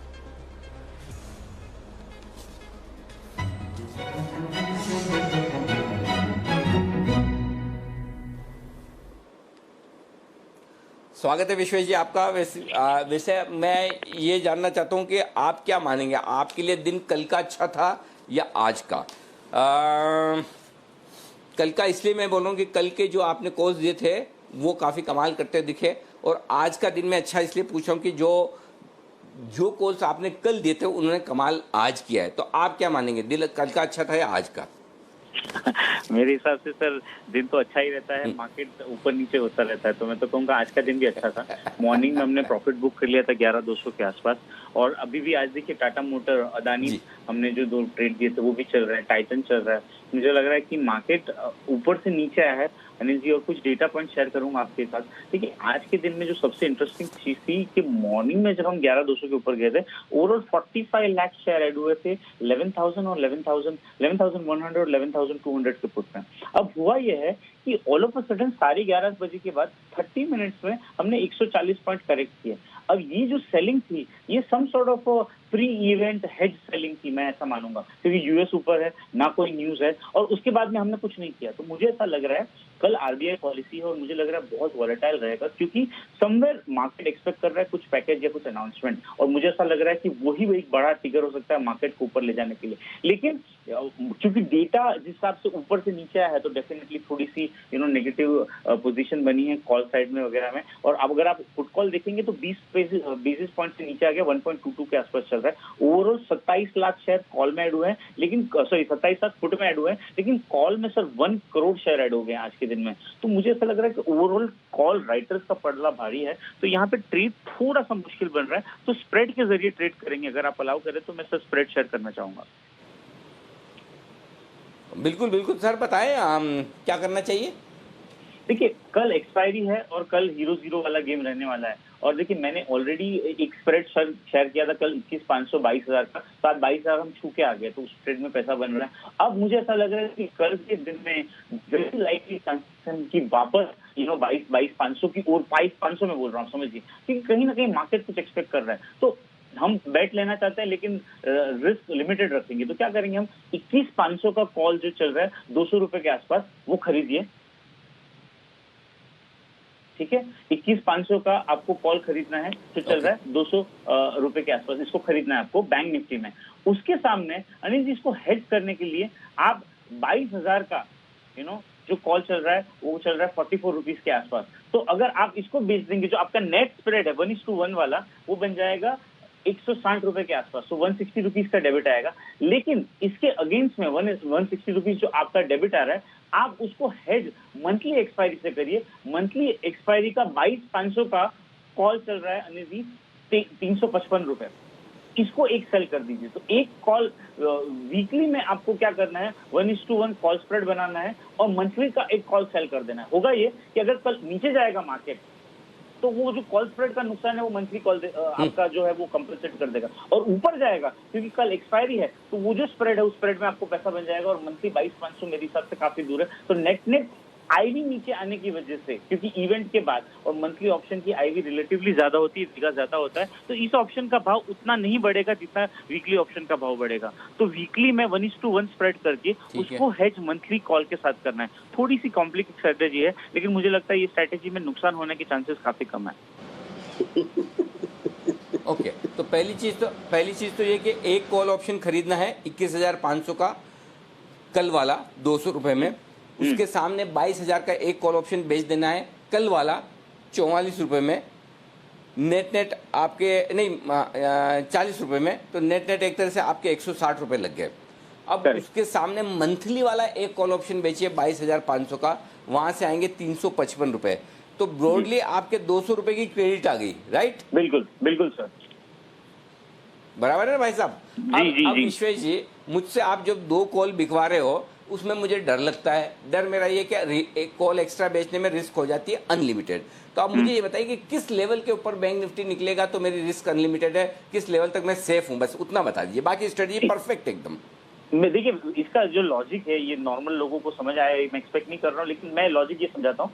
हम लोग प्री इवेंट में वेगा शॉर्ट कर रहे हैं, मतलब आईवी शॉर्ट कर रहे हैं, और आईवी जो होती है वो मंथली ऑप्शन में ज्यादा होती है। तो बेसिकली अगर आप ये स्ट्रेटेजी बनाते हो अगर आप ये स्ट्रेटेजी बनाते हो तो बेसिकली नॉर्मल कॉल स्प्रेड तो सबको समझ में आ रहा है। द एक्स्ट्रा लेग इज 22,500, जो मेरे हिसाब से यहाँ से 1000 पॉइंट दूर है। तो मुझे पर्सनली ऐसा लग रहा है कि कल के दिन में अगर मार्केट नीचे जाएगा तो भी आपको दिक्कत नहीं होने वाली है, क्योंकि आपने ऊपर का कॉल बेचा है। 22,000 आएगा तो भी आपको पैसा बनेगा। ओनली अगर 22,500 के ऊपर में रैपिडली बढ़ता है तभी आपको दिक्कत आनी चाहिए। लग रहा है कि वो व्यू मेरा फिलहाल नहीं है। मेरा व्यू है कि यहाँ से 400-500 पॉइंट ऊपर आएगा। अगर 22,500 जाना है तो भी हमको मौका मिलेगा, लेकिन अगर मार्केट ऊपर जाता है तो उस केस में भी वॉलेटिलिटी जो है अनिल सर वो नीचे आएगी, तो ज्यादा दिक्कत नहीं आएगी आपको। परफेक्ट। नहीं, वैसे एक चीज मैं बताऊं आपको कि वो नॉर्मल लोग तो सारे नॉर्मल ही है। अब अगर आप है ना ये 2-3 शब्दों का इस्तेमाल ना करें, थीटा, वेगा, गामा, अल्फा, बीटा, ये इसको मारा पीटा, ये सब चीज़ें अगर निकाल देना तो सबको बहुत आसानी से समझ में आ जाएगी। लेकिन नेचुरली देखिए, आपने इतनी पढ़ाई की है, इतना ज्ञान लिया है ऑप्शंस का, तो थोड़ा थोड़ा बीच बीच में बताना भी चाहिए, अच्छी बात है। लेकिन मैं आसान भाषा में मैंने इसीलिए लोगों को समझा दिया कि क्या करना है और कहाँ किस लेवल के ऊपर आपकी अनलिमिटेड रिस्क है, वो आप ध्यान में रख लीजिए। आइए, शुक्रिया आपका विश्वेश जी सबसे पहले तो। और अब बताइए, तो अब आइए आगे बढ़ते हैं। और कुणाल जी और राकेश जी तैयार हैं कल का काम आज ही करने के लिए। समझ तो गए होंगे आप, पिक ऑफ द डे का वक्त है। आइए बिगुल।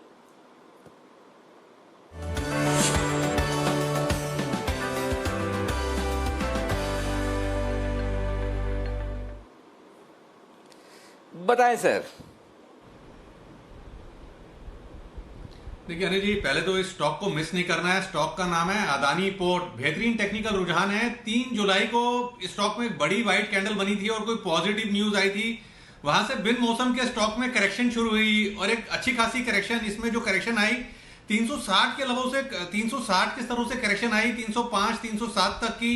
अब वो बड़ी वाली करेक्शन खत्म हो चुकी है, टर्न अराउंड ब्रेकआउट हुआ है, एक डाउन ट्रेंड से अप ट्रेंड के अंदर आया है इस लैकलस्टर मार्केट के अंदर। और जब भी एक टर्न अराउंड ब्रेकआउट होता है तो बड़ा मूव देखने को मिलता है डायरेक्शन ऑफ ब्रेकआउट में, और ब्रेकआउट ऊपर की तरफ है। तो ये अदानी पोर्ट जो है 18 से 25 रुपए का अप मूव दिखाने का पोटेंशियल रखता है। ओवर टू कुणाल जी।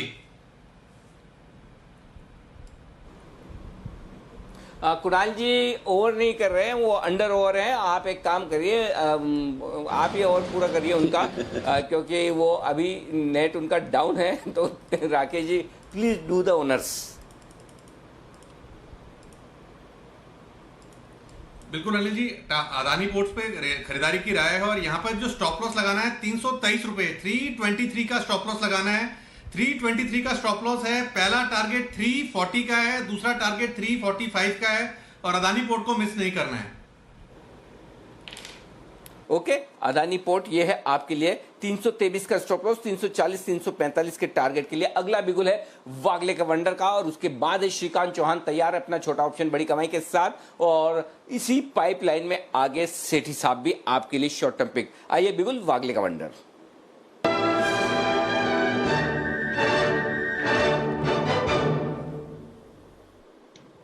अनिल जी ये BTST है, स्टॉक है बाटा, जिसको बाय करके चले। 1313.25 का करंट भाव है। 1323 का एक इंपॉर्टेंट मल्टीपल रेजिस्टेंस को इसने ब्रेक किया है।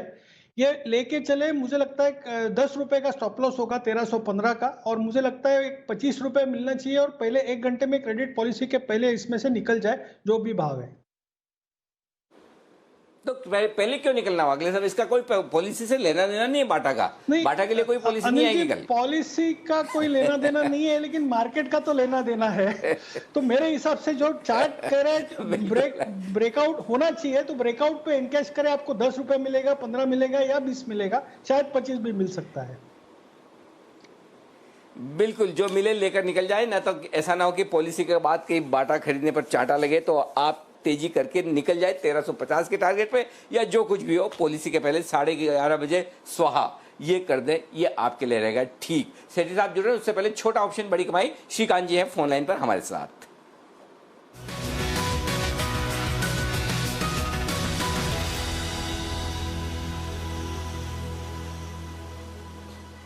बताएं सर, श्रीकांत जी कौन सा ऑप्शन चुना है? बिल्कुल अनिल जी, देखिए वैसे जो निफ्टी का पैटर्न बना है उसमें एक बात काफी क्लियर है कि मार्केट ने एक लोअर हाई बनाया है, और आज बुधवार है, कल गुरुवार है, कल एक्सपायरी का दिन है, और उसमें क्रेडिट पॉलिसी है। तो ये एक्चुअली जो ऐसा जब कॉम्बिनेशन आता है ना, तो हमें क्या करना चाहिए कि हम 100 पॉइंट्स यहाँ से ऊपर का कॉल ऑप्शन लेना चाहिए, 100 पॉइंट्स नीचे का पुट ऑप्शन लेना चाहिए, क्योंकि इवेंट के दिन पे मैक्सिमम अप एंड डाउन होता है मार्केट में, और एक्सपायरी भी है। तो अगर बेरिश व्यू अगर है, ओनली बेरिश व्यू, क्योंकि मार्केट ने लोअर हाई बनाया है, तो मैं ये बोलूंगा कि 11,000 का कॉल पुट ऑप्शन लेके जाए, 11,000 का पुट ऑप्शन जो 20 रुपए के करीब मिल रहा है, 17, 18, 20 के करीब होगा अभी, पूरे का स्टॉप लॉस रखना है हमें। और अगर यहाँ पे ऐसा लग रहा है कि मुझे थोड़ा सा मीन्स मिक्स्ड हूँ मैं, मुझे पता नहीं चल रहा है मार्केट में, कभी रिलायंस चल जाता है, कभी कुछ चल जाता है और मार्केट उसके पीछे चल जाता है, तो फिर क्या करे? तो उस केस में क्लाइंट ये भी कर सकता है कि 11,000 का पुट ले सकता है और 11,200 का कॉल ले सकता है। तो उसकी टोटल रिस्क हो जाएगी सर 40 पॉइंट्स की होगी। लेकिन अगर ये इवेंट अगर क्लिक होता है जिस तरफ भी, I am very much sure कल के दिन में हमें 200-250 पॉइंट की एक्टिविटी देखने को मिल सकती है। तो काफी अच्छे पैसे बन सकते हैं इसमें, क्योंकि अगर मार्केट नीचे गया तो मार्केट जाएगा 10,700, 750 तक जा सकता है सर ये। और अगर मार्केट ऊपर गया तो मार्केट ये 11,400, 450 तक भी जा सकता है। इतना ये पावरफुल बैंड में मार्केट आ चुका है। तो मुझे लगता है कि best strategy is to buy call as well as put, 11,000 का, 11,200 का। और अगर जैसे व्यू बन रहा है, अगर किसी का बुलिश का व्यू बन रहा है तो 11,200 का कॉल ले, और मुझे लग रहा है कि लोअर हाई बनाए तो 11,000 का पुट लेके चलेंगे तो भी चलेगा। क्या बोलते हो? तो हाँ, तो ये जो आप सोच रहे हैं ना, ये सबकी सोच ऐसी है कि समझ में नहीं आ रहा हो क्या रहा है, और ये अपने आप में एक पूरा व्यू है कि बाजार क्या करना चाहता है क्या नहीं। एनीवे, निफ्टी में आप 11,000 का पुट लेकर चल सकते हैं, 18-20 रुपए में ये पुट मिल रहा है। ये राय है श्रीकांत जी के। अच्छा श्रीकांत जी, इसके अलावा और कुछ? इसके अलावा अनिल जी, मुझे लगता है कि भारती एयरटेल, जहाँ पे काफी काफी लोग बुलिश है उसके ऊपर, लेकिन स्टॉक चल नहीं रहा है, लेकिन आज इवेंचुअली स्टॉक ने अच्छा क्लोजिंग देने का एक तैयारी कर तो दिया है। तो यहाँ पे भी मुझे लगता है कि 560 रुपए का इस सीरीज का अगर 20-22 रुपए में जो कॉल मिल रहा है, अगर वो लेके चलते हैं तो वो फ्रूटफुल हो सकता है। क्योंकि ये जो भारती ने जो टाइम निकाला है, वक्त निकाला है, वो तकरीबन 50-55 दिन का वक्त निकाला है उसने इसी कंसोलिडेशन में से। और अगर ये ब्रेकआउट करता है किसी भी रीजन से, तो इसमें काफी मैसिव ब्रेकआउट आ सकता है। जैसे कि टोरेंट फार्मा में हम लोगों ने देखा था ब्रेकआउट, वो सिमिलर टाइप ऑफ फॉर्मेशन का एक ब्रेकआउट भारती में भी बन रहा है। तो एक बेस्ट स्ट्रेटेजी है 560 रुपए का 20-22 रुपए में कॉल लेके चलना चाहिए। बिगिनिंग ऑफ द मंथ है, काफी अच्छे रिटर्न बन सकते हैं इसमें। ओके, तो भारती में आपके लिए तेजी का कॉल है, यहाँ पर कॉल खरीदें आप। ये राह है श्रीकांत जी की तरफ से भारतीय एयरटेल में तेजी करने की। ओके, तो एक निफ्टी का पुट खरीदें और भारतीय एयरटेल का कॉल खरीदें, ये आपके लिए बैलेंस भी हो जाएगा, एकदम परफेक्ट बैलेंस। ओके, चलिए आगे बढ़ते हैं। शुक्रिया श्रीकांत जी पहले तो आपका। और अब आगे बढ़ते हैं और विकास सेठी साहब हमारे साथ जुड़ चुके हैं कार्यक्रम में। ओके, श्रीकांत जी कुछ कह रहे हैं?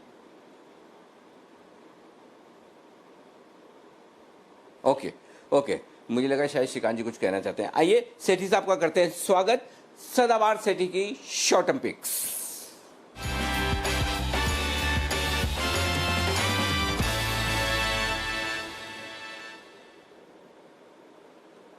स्वागत है सेठी साहब, आपकी पिक्स रॉक करती हुई। और कल की वाली पिक के तो मेरे ख्याल से कल ही टारगेट्स हासिल हो गए थे।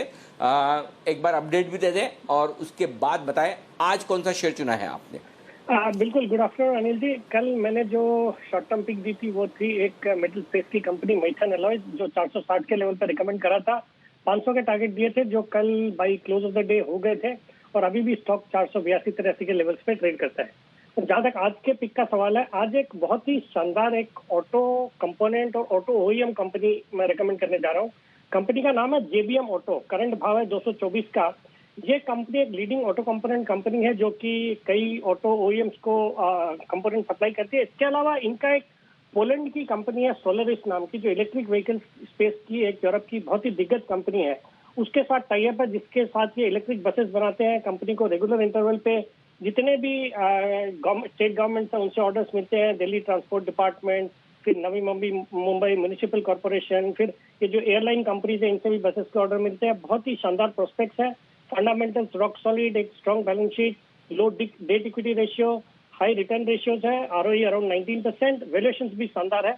मुझे लगता है ये स्टॉक इन लेवल्स पे खरीदना चाहिए। मेरा इसमें शॉर्ट टर्म का टारगेट 245 रुपए का, स्टॉप लॉस रहेगा 215 रुपए का। ओके प्रभु, 245 के दर्शन तो हो गए ऑलरेडी। 244 रुपए 70 पैसे को मैं 245 ही मान रहा हूँ, 246.80। विकास जी क्या करें, आपके बोलते बोलते आ गए टारगेट। तो सर मेरी निवेशकों से रिक्वेस्ट रहेगी कि जो स्टॉक मैं बोलता हूँ वो फंडामेंटली अच्छी क्वालिटी की कंपनियां हैं, जिनको थोड़ा ठंडा होने पे इनको नोट करके रखें और धीरे धीरे करके एक्यूमुलेट करें, जंप करके नहीं लें। हालांकि ये स्टॉक बहुत ही अच्छा है और अगर आप मीडियम से लंबी अवधि के लिए लेंगे, इसको रखेंगे, तो मुझे लगता है 300 साढ़े 300 के लेवल्स डेफिनेटली आ सकते हैं। बट इसको थोड़ा ठंडा होके फिर लेना चाहिए, मतलब गिरावट पे खरीदारी करनी चाहिए। ऐसे जंप करके 224-25 पे मैंने बोलना शुरू किया, आज ही अब 245 हो गए, तो उसका कुछ किया नहीं जा सकता। बिल्कुल 223.25 पे से एग्जैक्टली ये वो प्राइस थी जब आपने बोलना शुरू किया, क्योंकि तब मैंने डाल के देखा भी था कि एग्जैक्टली किस प्राइस पर आपका रिकमेंड हुआ है। 9% ऊपर था और अब 18% ऊपर होकर ये 247 रुपये का हाई बनाकर आए। तो आराम से खरीदें, हड़बड़ी न करें, किसी भी भाव पर न खरीदें, आखिर उनके भी टारगेट्स हैं और दिन के लिए इतने टारगेट कम नहीं होते जो सेठी साहब बता रहे हैं। कल भी आपने देखा मैथन अलॉयज जो सेठी साहब ने रिकमेंड किया था, बाद में आराम से टारगेट हासिल हुए। तो हड़बड़ी न करें, टारगेट हासिल होंगे बाद में भी, और इन्वेस्टमेंट के लिहाज से खरीदना है तो आराम से लिस्ट बनाकर रखें। खराब बाजार में आपको करना है इन्वेस्ट बाद में, ये ध्यान में रखिएगा आप जरूर। बहुत बहुत शुक्रिया सेठी साहब। एक ही पिक है और भी है सेठी साहब? नहीं बिल्कुल अनिल जी, आज एक ही पिक है। ओके, ठीक बात है, वंडरफुल, कोई बात नहीं। बहुत बहुत शुक्रिया सर बेहतरीन पिक देने के लिए। तो सेठी साहब की पिक करती हुई कमाल, ये है आपके लिए JBM ऑटो आज के लिए। आज का तो डन फॉर द डे हो गया वैसा मामला। और इससे याद आया, एक और स्टॉक है जो अच्छे एक्शन में आज दिख रहा है, जरा इस पर राय ली जाए। किरण जी, कैश मार्केट का स्टॉक है ओरिएंट सीमेंट, जरा इसके चार्ट देखिए और बताइए। 4-4.5% ये स्टॉक मजबूत है आज के सेशन में, अच्छे वॉल्यूम के साथ बढ़ता हुआ दिख रहा है। वनडे वंडर है या कुछ वाकई में दम है इसमें? सारे सीमेंट क्षेत्र के स्टॉक्स अच्छे कामकाज करते नजर आ रहे हैं। तो मेरा मानना है कि ओरिएंट सीमेंट भी अच्छा चार्ट पैटर्न है, उधर इधर से भी और बढ़त देखने को मिल जानी चाहिए।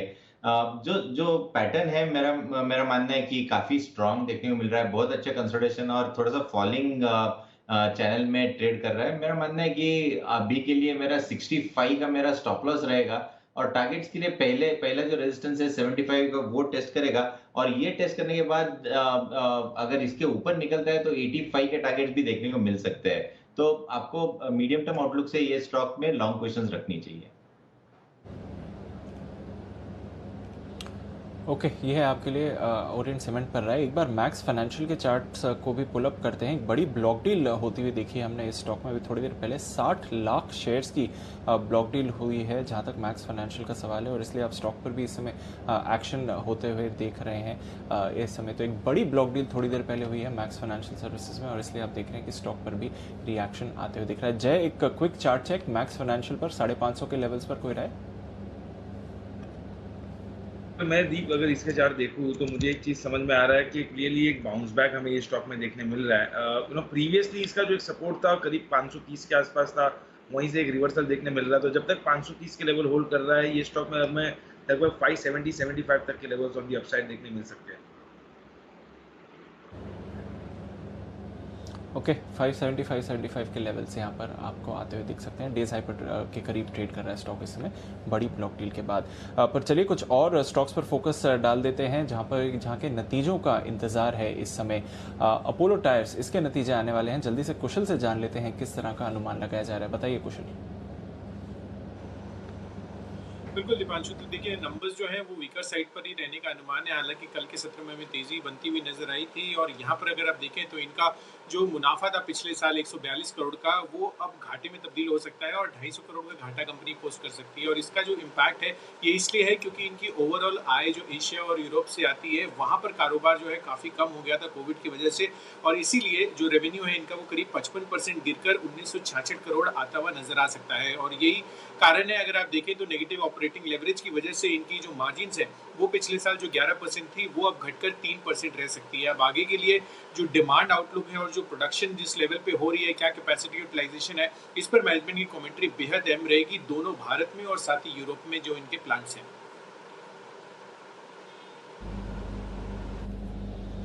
ओके, ये है आपके लिए अपोलो टायर्स है जहां पर नजर रखिए। स्टॉक भी आज एक्शन में जरूर आपको आते हुए दिख रहा है। साथ ही हम इंतजार कर रहे हैं कैनरा बैंक के नंबर्स का, और काफी एक्टिव रहा है ये स्टॉक। एक बार पूजा से जान लेते हैं कि कैनरा बैंक से क्या अनुमान लगाया जा रहा है। बताइए पूजा। जी दीपांशु, देखिए कैनरा बैंक से ज्यादा कुछ व्यू नहीं आ रहे हैं, क्योंकि इस बार अगर हम जितने भी सरकारी बैंक हैं अगर उनको देखें तो वो फिलहाल अभी मर्जर प्रक्रिया में हैं। तो कहीं ना कहीं कंसोलिडेशन प्रोसेस चल रहा है सब में, और मर्जर के भी प्रोसेस चालू है। तो इस वजह से कुछ क्लियर कट ओपिनियन यहाँ पर नंबर्स को लेकर नहीं आ पा रहा है। कुछ बैंक्स तो अच्छा प्रदर्शन कर रहे हैं, कामकाज अच्छे तरीके से कर रहे हैं, लेकिन कैनरा बैंक के साथ ऐसी कुछ दिक्कत हो सकती है, क्योंकि कंसोलिडेशन प्रोसेस पे था। इस वजह से लोन ग्रोथ काफी धीमी रहेगी। जो कोर प्रदर्शन है वहां पर ज्यादा कुछ ग्रोथ देखने का अनुमान नहीं है, और इसी वजह से हमारा अनुमान है कि एनआईए में मामूली 5% की ग्रोथ देखने को मिल सकती है। बैंक इस बार भी घाटा दर्ज करते हुए नजर आएगी, क्योंकि बैंक सिंडिकेट बैंक के साथ मर्जर के बाद हो सकता है उनको अधिक कुछ प्रोविजनिंग करनी पड़े, क्योंकि उनके भी बुक्स में कुछ स्ट्रेस्ड एसेट्स थे, तो उसके सामने कुछ अधिक प्रोविजनिंग करने पड़े, और इस बार भी हमें बैंक घाटे में ही दिखाई देगी। एसेट क्वालिटी के फ्रंट पर भी नंबर्स कुछ यहाँ पर कमजोर देखने को मिल सकते हैं, और बैंक के जो एनपीए हैं वो कुछ बढ़े हुए रह सकते हैं। तो कुछ क्लियर कट यहाँ पर पोल में कुछ राय निकल कर नहीं आई है, लेकिन नतीजे इस बार स्लो ग्रोथ रहेगी। हाँ, प्रोविजनिंग के आंकड़े किस तरह के होते हैं, आगे के लिए कमेंट्री क्या आती है बैंक की तरफ से मर्जर के बाद, और एसेट क्वालिटी किस तरह की रहती है, और इससे लेकर क्या कमेंट्री आती है, इस पर हमारी नजर रहेगी। ओके, ये है आपके लिए कैनरा बैंक। वैसे काफ़ी एक्टिव रहता है जब भी पीएसयू बैंक्स में हम एक्शन देखते हैं, बट क्योंकि आज मार्केट थोड़े वॉलेटाइल हैं, आप 1% की गिरावट कैनरा बैंक के स्टॉक पर इस समय देख रहे हैं। पर एक्शन भरपूर है जहां तक बैंकिंग स्टॉक्स का सवाल है, और दोनों तरफ के ट्रेड्स हो रहे हैं इस समय। बैंक निफ्टी अब अपनी सारी गेंस गवा चुका है, सिर्फ 20 अंक ऊपर है। पर पूजा, कंज्यूमर इलेक्ट्रॉनिक सेक्टर यहाँ पर भी बड़ा फोकस है, और इसमें एक दो स्टॉक्स तो हैं जो अच्छी तेजी भी दिखा रहे हैं। बताइए कि यहाँ पर क्या फोकस आ रहा है, कौन से स्टॉक्स फोकस में रहने चाहिए, कुछ अहम ट्रिगर्स भी हैं? जी, सरकार के अनाउंसमेंट जिस तरीके से आ रहे हैं दीपांशु, उसको देखकर लग रहा है कि अब स्पेस पर भी काफी ज्यादा फोकस किया जा रहा है, और आत्मनिर्भर भारत बनाने की जो बात की जा रही है उसमें इस सेक्टर, इस सेगमेंट और इससे जुड़ी जो कंपनियां हैं, जो घरेलू कारोबार करती हैं, घरेलू कंपनियां हैं, उनको काफी फायदा होने की बात की जा रही है। मिसाल के तौर पर अब डिक्सन टेक को ले लीजिए, आज ये खबरों में भी था, कॉल भी हुई थी, और कंपनी ने ये निर्णय लिया है कि अब वो एलईडी टीवी बनाने की जो क्षमता है वो बढ़ा देगी। पहले करीब 44 लाख यूनिट बनाती थी, अब उसको बढ़ाकर ये 55 लाख यूनिट कर देगी। तो इस तरफ ये फोकस करेंगे, और वजह ये भी है कि टेलीविजन सेट के इंपोर्ट पर सरकार ने जो रोक लगा दी है उसकी वजह से उन्होंने ये निर्णय लिया है। ये खुद मैनेजमेंट का कॉल में कहना था, और इसके अलावा वो मोबाइल फोन पर भी फोकस कर रहे हैं, और इसी के चलते मोबाइल मैन्युफैक्चरिंग के लिए सरकार के पास पीएलआई स्कीम के लिए भी आवेदन कंपनी दे चुकी है। ये सिर्फ डिक्सन टेक ने ही नहीं किया, बाकी सारी कंपनी भी है जिनको कि यहाँ फायदा होने की बात की जा रही है, क्योंकि डीजीएफटी ने कलर टीवी के इंपोर्ट पर जो प्रतिबंध लगाए थे, और इसके अलावा मोबाइल मैन्युफैक्चरिंग पर भी जिस तरह से सरकार फोकस कर रही है। यहाँ पर पीएलआई स्कीम की अगर बात करें तो करीब 22 कंपनियों ने भारत में मोबाइल प्रोडक्शन और पार्ट्स के उत्पादन के लिए आवेदन दे चुकी है। तो इससे भी काफी सारी कंपनियों को फायदा होने की बात की जा रही है। आज हम डिक्सन टेक की बात इसलिए करें क्योंकि ये कंज्यूमर इलेक्ट्रॉनिक्स में भी है, अप्लायंसेस भी बनाती है जहां से करीब 70% कंट्रीब्यूशन आता है, और मोबाइल फोन्स में भी है जहां से करीब 10% कंट्रीब्यूशन इस बार हमें दिखा है पहली तिमाही में। तो अगर इसको ये और बढ़ाती है तो कंपनियों को काफी फायदा होगा। वैसे ही जो अन्य कंपनियां हैं जो कि इसी तरफ फोकस करती हैं, इसमें हेवल्स एक कंपनी है जिनको की फायदा होने की बात की जा रही है, और रेडिंगटन जो कि मोबाइल फोन बनाती है, उसका प्रोडक्शन करती है, उसके कुछ पार्ट्स बनाती है, रेडिंगटन को भी काफी ज्यादा फायदा होने की बात की जा रही है। तो इस सेक्टर पर नजर रखिए। ओके, तो ये है वो सेक्टर जो इस तरह के इलेक्ट्रॉनिक आइटम्स की जो टीवी में और मोबाइल्स में काम आते हैं, बनाने का काम करते हैं, इन कंपनियों के लिए बड़ी तेजी बनती हुई दिखी है। डिक्सन टेक कई बार कुणाल जी आपने रिकमेंड भी किया है, इस स्टॉक को थोड़ा सा करेक्शन मोड में है, एंट्री करने के लिए सही लेवल क्या है, कितना नीचे आए तब खरीदने से?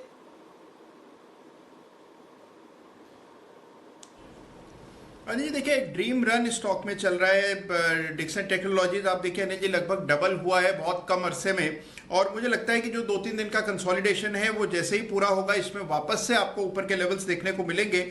7600 के आसपास मुझे लगता है कि अनिल जी मिल जाए, 7600 से 7700 के बीच, तो बिल्कुल बाय करना चाहिए। ऊपर मुझे लगता है कि 8200 पार होते ही इस स्टॉक में आपको 8500-8600 के लेवल्स आते हुए दिखेंगे। तो यहां पर अभी मौजूदा स्तरों से भी अपसाइड की गुंजाइश है। 7700 के आसपास मेरी राय में डेफिनेटली बाय करना चाहिए। ओके, ये आपके लिए राय। डिक्सन टेक नीचे आए, खरीदारी करने का रखें ध्यान। आप यहाँ पर तेजी करें। और एक और स्टॉक है जो आज एक्शन में आया है, थोड़ा मजबूत है, हालांकि सुबह ज़्यादा मजबूत था, अब थोड़ा सा कम है। किरण जी आप चार्ट देखिए, रेडिको खैतान 2.5-3% मजबूत है, 384 रुपये का दाम है। अब से आज से सारी मुंबई में ये जो लीकर शॉप्स हैं वो फिर से खुलने ही शुरू हो गई हैं रेगुलरली, और जो अब तक सिर्फ होम डिलीवरी थी अब वो भी आपके लिए शॉप से जाकर लोग इनके प्रोडक्ट्स खरीद सकते हैं। स्टॉक थोड़े थोड़े मजबूत हुए हैं, बताइए क्या है आपकी राय?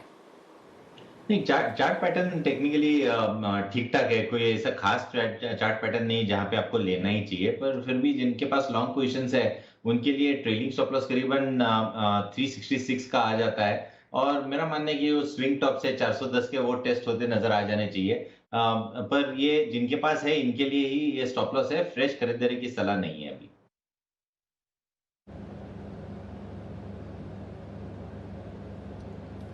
ओके, फ्रेश खरीदारी की सलाह नहीं अगर है तो फिर एक ट्रेलिंग स्टॉप लॉस के साथ आप स्टॉक को होल्ड कर सकते हैं। पर आइए 3:20 हो गए हैं, अनिल जी से जल्दी से जान लेते हैं कि अब फाइनल स्ट्रैटेजी क्या है आज के लिए।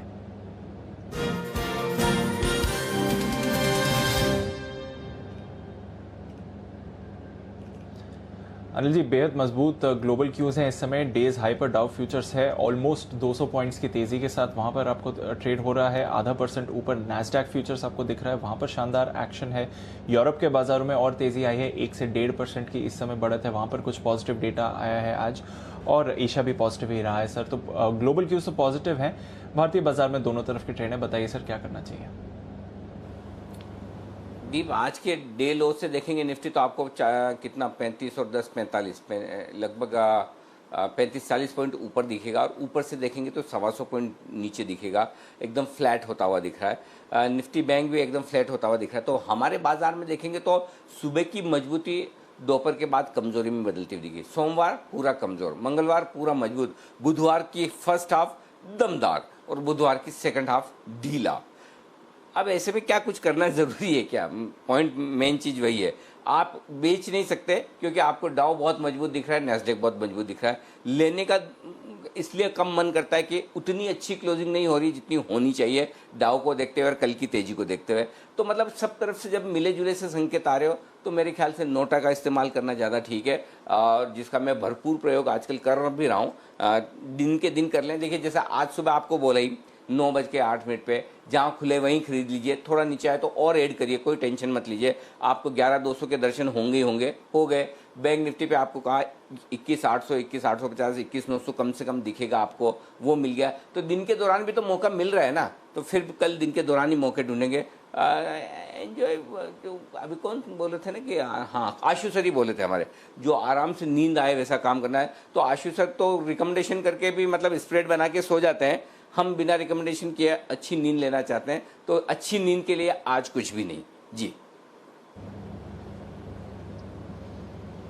ओके, अच्छी नींद के लिए आज कुछ भी नहीं, पर यह है आपके लिए कुछ अहम व्यू मार्केट पर जो इस समय है। बैंक निफ्टी पर भी सर कोई ट्रेड नहीं है, बिकॉज वो वापस उसी लेवल पर है, 21,500 के आसपास, तो ना ऊपर गया है ना नीचे आया है कल के लेवल से अगर देखें तो।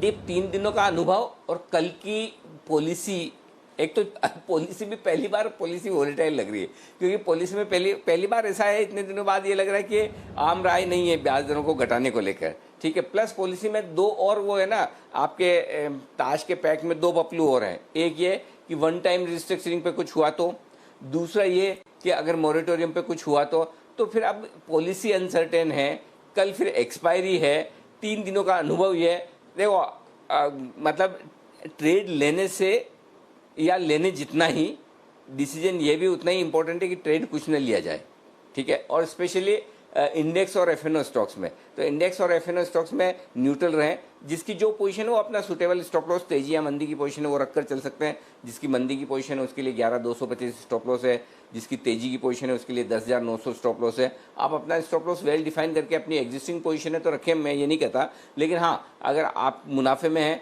बुक करके शांति से बैठिए, और बाकी कल फ्रेश पोजीशन बनाइए आराम से, क्या दिक्कत है। तो मैं निफ्टी बैंक निफ्टी दोनों में न्यूट्रल रहने की राय दूंगा, अगर आपको मुनाफा हो रहा है तो ले लीजिए। ओके, न्यूट्रल होकर जाइए।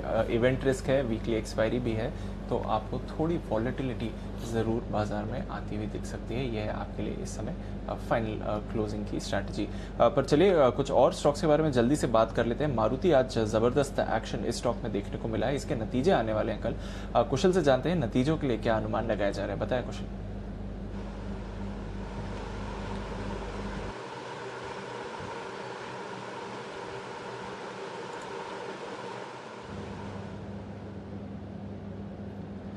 ओके, कुशल के साथ थोड़ा ऑडियो शो आ रहे हैं, फिर से उनके साथ जुड़ने की कोशिश करेंगे। बट वागे साहब, एक बार मारुति पर फिर से आपकी कॉल लेना चाहूँगा सर, क्योंकि अच्छी तेज़ी आई है। अगर एग्जिस्टिंग पोजीशन है तो क्लोज कर देनी चाहिए इवेंट रिस्क अर्निंग से पहले, या फिर होल्ड कर ले? अभी भी स्ट्रक्चर पॉजिटिव ही लग रहा है सर। दीपांशु, मुझे स्ट्रक्चर तो पॉजिटिव लग रहा है, बट इवेंट रिस्क भी है, रिजल्ट्स भी है, तो मेरे हिसाब से हमने जब मॉर्निंग में कॉल दिया था भाव वहीं पर है, कुछ ज़्यादा फर्क नहीं आया। एक 50-60 रुपए की मूव तो आई लेकिन सस्टेन नहीं हुई, तो मैं कहता हूँ क्लोज कर दे इसको। ओके, क्लोज करके जाइए, क्योंकि इवेंट रिस्क आ रहा है आपके लिए। पर एक्शन भरपूर आपने देखा है जहां तक ऑटो स्टॉक्स का सवाल है आज के ट्रेड में। और किरण जी, अभी थोड़ी देर पहले स्पाइक आया है महिंद्रा एंड महिंद्रा M&M पर, जरा इसकी चार्ट देखकर बताइए अगला लेवल कौन सा होना चाहिए M&M पर ट्रैक करने के लिए? दीप, M&M सारे ऑटो स्टॉक काउंटर्स में अच्छी मूव देखने को मिल रही है, और M&M खास करके एक अच्छा कंसोलिडेशन का ब्रेकआउट अभी दिया नहीं है, पर देने की कगार पे है। मेरा मानना है कि 620 एक अहम लेवल है, इसके ऊपर अगर चलता है तो एक नेक्स्ट लेवल ब्रेकआउट कहलाएगा, और फिर हमारे टारगेट्स और भी बढ़ते नजर आज देखने को मिल सकते हैं। तो 620 के ऊपर जिन्होंने नहीं बाय किया उन्होंने 620 के ऊपर ही बाय करने की सलाह है, वो कल कर सकते हैं। पर जिनके पास लॉन्ग पोजीशंस है 610 का ट्रेलिंग स्टॉप लॉस लगा के होल्ड करने की सलाह है।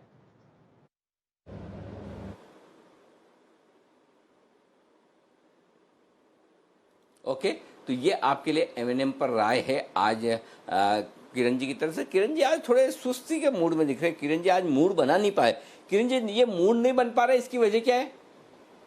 नहीं अनिल जी, आप देख रहे हो कि 2 बजे से निफ्टी 30 पॉइंट के दायरे में, 25 से पॉइंट के दायरे में ट्रेड कर रहा है। कोई मूव नहीं आ रही है, तो मूव नहीं आ रही है तो हमें कुछ नहीं करना है। तो उस तरीके से, और पहले जो मूव आई थी टाटा स्टील में, उसके बाद जुबिलेंट फूड्स, ये बंसल और टाटा मोटर्स ने, बंसल जी वागले जी ने कवर कर लिए, तो मेरे लिए काम कुछ बचा नहीं, ऐसा हो गया।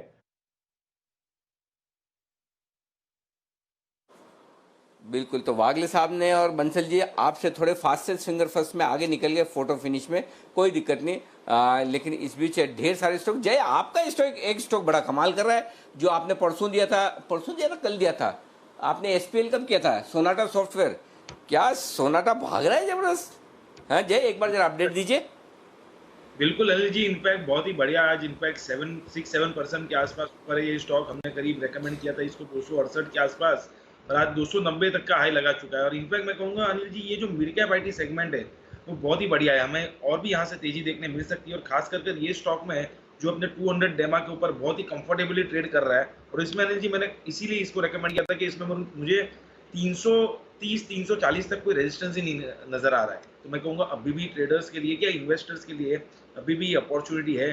जिन्होंने पहले मिस किया 268 में लेने के लिए, 290 हो चुका है। अगर किसी और को लेना है जो मिस कर चुके हैं, आई थिंक वो भी इस अपॉर्चुनिटी का they can take the advantage. यहाँ से भी लीजिए, क्योंकि 330 तक के लेवल्स हमें गोइंग फॉरवर्ड देखने मिल सकते हैं यहाँ पर। ओके, ये है आपके लिए सोनाटा सॉफ्टवेयर। और SPL मिड कैप स्टॉक्स बड़े कमाल करते हुए दिख रहे हैं। उस स्टॉक में से एक स्टॉक और है स्ट्राइड्स फार्मा, स्टार, ये लाइए। ये आशीष कुकरेजा साहब ने जो रिकमेंड किया था, ये स्टॉक भी आज देखिए बड़ी तेजी से दौड़ लगाता हुआ दिख रहा है। 10-11% ऊपर मैंने थोड़ी देर पहले देखा था। स्टार फार्मा, यहाँ पर भी तगड़ी दौड़ आपको दिखेगी स्टॉक में। फाइनली जो बाजार में क्लोजिंग हो रही है वो हरे निशान के साथ होती हुई दिख रही है। कम से कम ये आपके लिए राहत की बात है, इसे राहत ही माने। 14% स्टार, क्या बात है, वाह, स्टार परफॉर्म है आज का। ओके, आज जो क्लोजिंग हो रही है पहले उस पर नजर डाल लीजिए। 11,100 के ऊपर बंद होंगे, हरे निशान में, ये तय है। 21,500 के ऊपर बंद होंगे, हरे निशान में, ये भी तय है। और सेंसेक्स में भी हम 37,700 के आसपास ऊपर बंद होंगे, ये भी तय है। तो थोड़ी थोड़ी सही लेकिन मजबूती के साथ हो रही है क्लोजिंग। और डाउ फ्यूचर्स और एक बार मैं जल्दी से नैस्डैक फ्यूचर आपके सामने रख दूं ताकि आपको अंदाज़ा लग जाए कि भारतीय बाजारों के बंद होते वक्त अमेरिकी बाजारों से आपके लिए संकेत क्या और कैसे थे, ताकि कल सुबह जब आप उठे तो आपको ध्यान रहना चाहिए कि हाँ 3:30 बजे डाउ फ्यूचर्स क्या दिखा रहा था, ताकि अकॉर्डिंगली आप अपने मूड माहौल को उस हिसाब से एडजस्ट कर सकें। ये ध्यान में रखना बेहद ज़रूरी है। जी हाँ, तो ये आपके लिए क्लोजिंग के वक्त के कुछ लेवल्स हैं जिन पर आपको फोकस करना है। आइए एक बार मैं आपके सामने डाउ फ्यूचर मैं खुद ही देख लेता हूँ क्या चल रहा है। 193 सामने डाउ फ्यूचर मैं खुद ही देख लेता हूँ क्या चल रहा है। 193 अंक ऊपर है डाउ फ्यूचर्स, ये आपके लिए इस वक्त आता हुआ दिख रहा है। 193 अंक ऊपर डाउ फ्यूचर्स आपको नज़र आएगा। और जी हाँ, नैस्डैक फ्यूचर्स भी मजबूती के साथ लगभग 50 अंक ऊपर आप ट्रेड करते हुए दिख रहे हैं। ये आपके लिए अमेरिका के वायदा कारोबार या भारतीय बाजारों के बंद होते हुए 11,120 ये है आपके लिए निफ्टी का लेवल, और 21,550 ये है बैंक निफ्टी का लेवल। प्रोविजनल क्लोजिंग हरे निशान के साथ होती हुई दिख रही है आपके लिए। ओके, आइए अब आगे बढ़े और फाइनल क्लोजिंग आए उससे पहले मैं आज आपको शाम के कार्यक्रमों के बारे में बता दूं।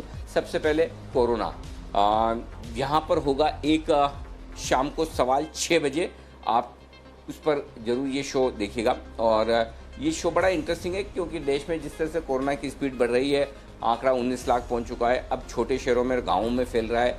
मुंबई दिल्ली में भले ही कम हुआ हो लेकिन अब छोटी जगहों पे फैल रहा है। 50,000 से ज़्यादा पेशेंट अब हर रोज़ आ रहे हैं, और 5 दिनों के पहले के नंबर देखें तो कई बार हम अमेरिका और ब्राज़ील से ज़्यादा आंकड़े अब हमारे यहाँ हैं। जी हाँ, अब अमेरिका और ब्राज़ील में हमारे से कम हो गए, और नए मरीजों की और मौत के आंकड़ों में भी अब थोड़ा डर ज़्यादा लगने लगा है। तो क्या आने वाले कुछ दिनों के बाद अमेरिका कोरोना के सबसे ज़्यादा मरीज़ हमारे यहाँ होंगे?